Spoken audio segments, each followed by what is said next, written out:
Hello, Brian Dabney, bringing another one of my series of videos here. I believe this one will be number 8.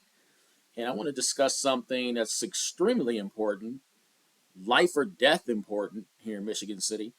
I haven't heard many of the mayoral candidates, other council candidates talking about this.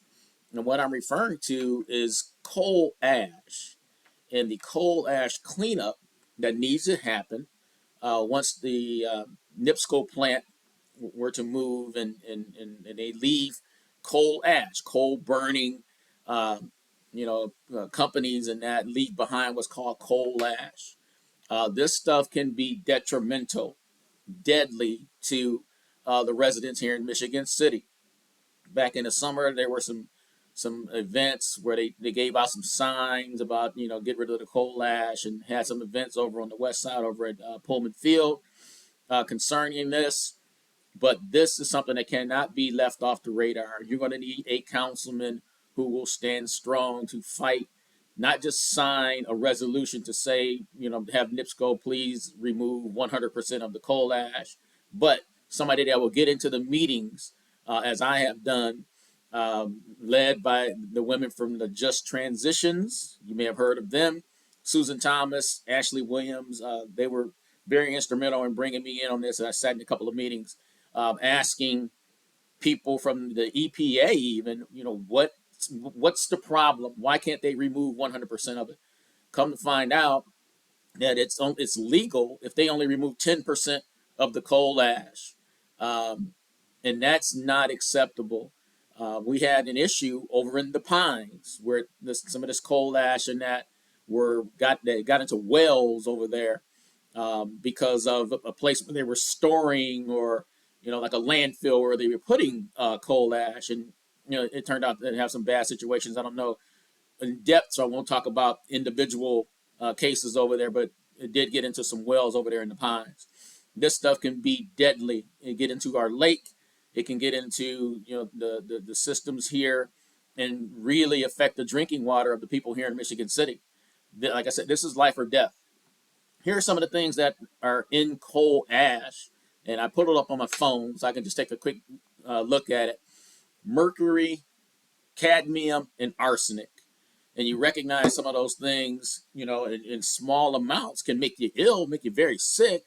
But, in huge amounts, these could be damaging to organs and lead to death. Like I said, this is a life or death situation. The retaining wall over at the NIPSCO plant that we have here in Michigan City, we've seen waves popping over that wall and the water receding back into the lake.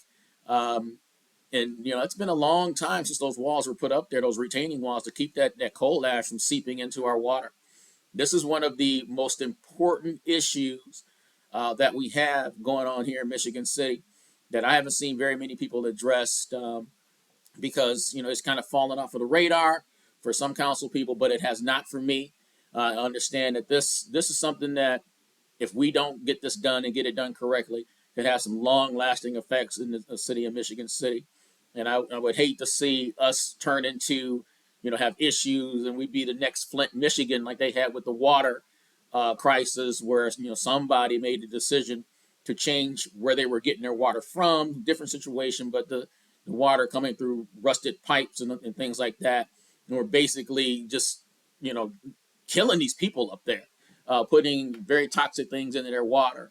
But can happen in another way where this coal burning plant could leave behind its coal ash, and we need to have it cleaned up.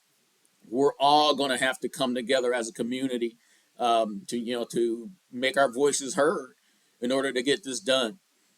So hopefully we get a lot more people involved. I know there have been people involved, like I said, throughout from last summer up until now. But we really need to get this done and get this taken care of, and stay strong, Michigan City.